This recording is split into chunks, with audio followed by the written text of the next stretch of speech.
আসসালামু আলাইকুম। সকালবেলা আমার ২ টা পোলাপাইনেরে আমি শুধু নুডলস সিদ্ধ করে দিমু। স্বপ্ন থেকে এই নুডলসগুলো আনছিলাম। ভিতরে মসলা প্যাকেট নাই। তো আগের কিছু মসলা আছে নুডলসের, ওগুলা এটার মধ্যে আমি দিয়া দিবনি। খালি পানিতে সিদ্ধ কইরা ২ টা বাচ্চারে আমি দিয়া দিমু। আর বড় মেয়ে আমার স্কুলে। নুডলস সিদ্ধ কইরা তারপরে দুপুরে রান্নাবাড়ি শুরু করবো। আপনারা দেখতে থাকেন। নুডলস সিদ্ধ করতে বেশিক্ষণ লাগবে না। নুডলস সিদ্ধ হয়ে যাইতেছে। একটু হয়ে আসলে নুডলসের মসলা দিয়া দিমু।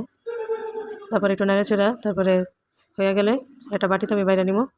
একটা বাটি দিব মাইজা মাইয়ারে, আর এই পাতিলে আমি ছোটো পোলারে দিয়ে দিবনি।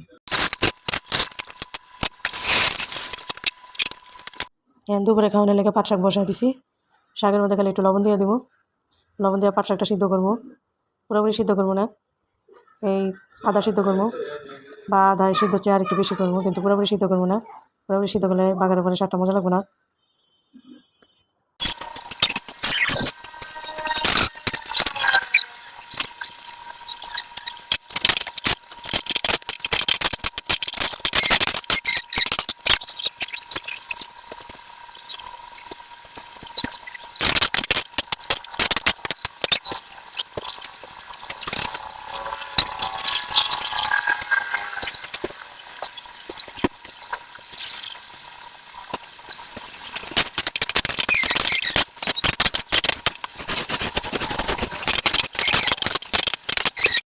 শাকটা হয়ে গেছে, এখন বাগার দিয়ে দিব।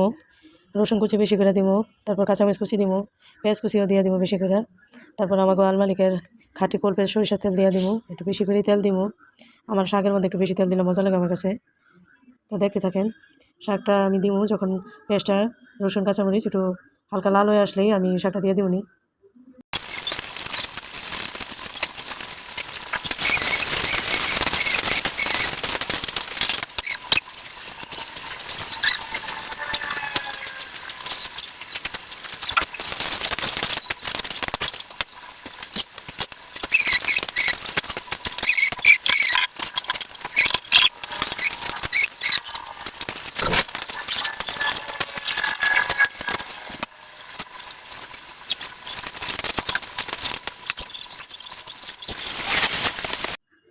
ভাজা হয়ে গেছে, এবার আমি শাকটা দিয়ে দিব।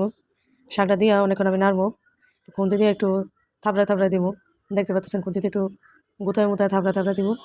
তাহলে শাকটা সুন্দর মতো সিদ্ধ হয়ে যাবে, নরম হয়ে যাবে। মিষ্টি পাট শাক বেশিক্ষণ লাগবে না। বেশিক্ষণ ভাজলে কিন্তু শাকটা আবার কড়কড়া লাগবে, মজা লাগবে না। শাকটা খুব বেশিক্ষণ ভাজা যাবে না। চুলার হিট হাই রাখবেন, হাই রেখে শাকটা নাড়তে থাকবেন, অনবরত একটু ভালো করে নাড়বেন। নাড়তে নাড়তে নাড়তে নাড়তে হয়ে যাবে। বেশিক্ষণ লাগবে না। আপনি দেখেন কালারটা সবুজ থাকবে। বেশি যদি ভাজেন তাহলে কালার কিন্তু নষ্ট হয়ে যাবে। শাক বেশিক্ষণ ভাজা যাবে না, অল্প কতক্ষণ ভাজতে হবে।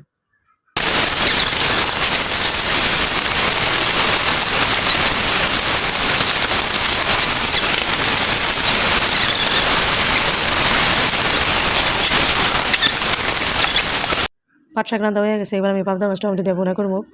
পাবদা মাছের মধ্যে হলুদ গুঁড়া দিব, মরিচ গুঁড়া দিব, লবণ গুঁড়া দিব। এখানে 9 থেকে 10টা পাবদা মাছ আছে, বড় সাইজের।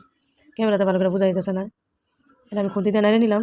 হাতের মধ্যে গ্লোভস পরছি, এই কারণে আমি খুন্তি দিয়ে নাড়ছি, হাত দিয়ে আমি মাখাই নাই। এই যে আমার ডাল মালিকের খাঁটি সরিষার তেল দিলাম, দিয়া মাছটা দিয়ে দিলাম। মাছটা এবার ভাজবো। পুরোপুরি মশমশা করবো না, কিন্তু অর্ধেক মশমশা করবো, পুরো একদম শক্ত করবো না বেশি। মিডিয়াম এটা ভাজবো, হাই হিটে ভাজবো। উল্টা পাল্টা দিয়া ভাজা তারপরে মশলার মধ্যে ঝোল টোল কষায় মাছটা দিয়া তারপরে রান্না করবো। দেখতে থাকেন আপনারা।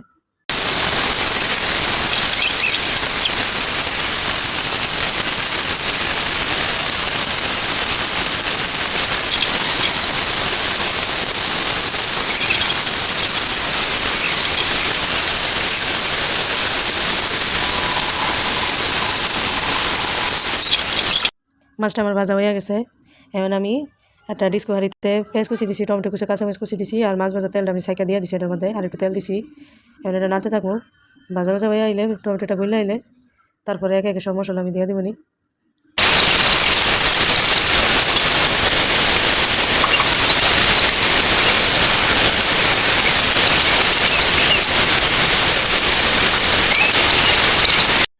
ভাজা হয়ে গেছে। এখন আমি মাছ যে ভান্ডে আমি মাখাইছিলাম, ওই ভান্ডে পানি দিয়া এটার মধ্যে আমি দিয়ে দিলাম। হলুদ গুঁড়া দিব, মরিচের গুঁড়া দিব, একটু জিরা গুঁড়া দিব, একটু আদা রসুন বাটা দিব, সামান্য একটু ধনিয়ার গুঁড়া দিব, তারপর লবণ দিব। দিয়া ঝোলটা হালকা কষাবো। একটু কষাইলে তারপরে মাছটা আমি দিয়ে দিবনি।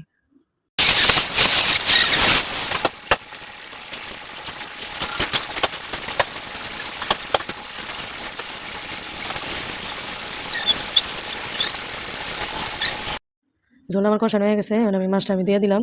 মাছ ভাজার এই ভান্ডার মধ্যে আমি একটু পানি দিব। পানি দিয়া পরে এই কাঁচা কুচা আমি আবার জল দিয়ে দিলাম। এটার মধ্যে একটু কাঁচা পেঁয়াজ দিয়ে দিলাম। দিয়া ভালোভাবে নাইরা ঢাকা দিব। ঢাকমু, ঢাকার পরে বলো খাইলে পরে ঢাকনা উঠাই ফেলামো, এবার একটু নাইরা দিব।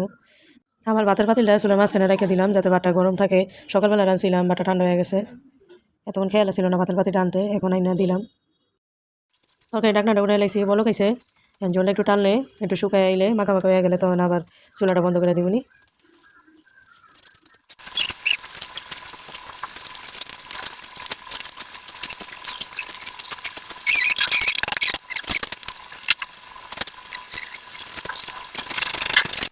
তরকারিটা হয়ে গেছে, এখন চুলাটা বন্ধ করে পাতিলে ঢাকনা দিয়ে দিব।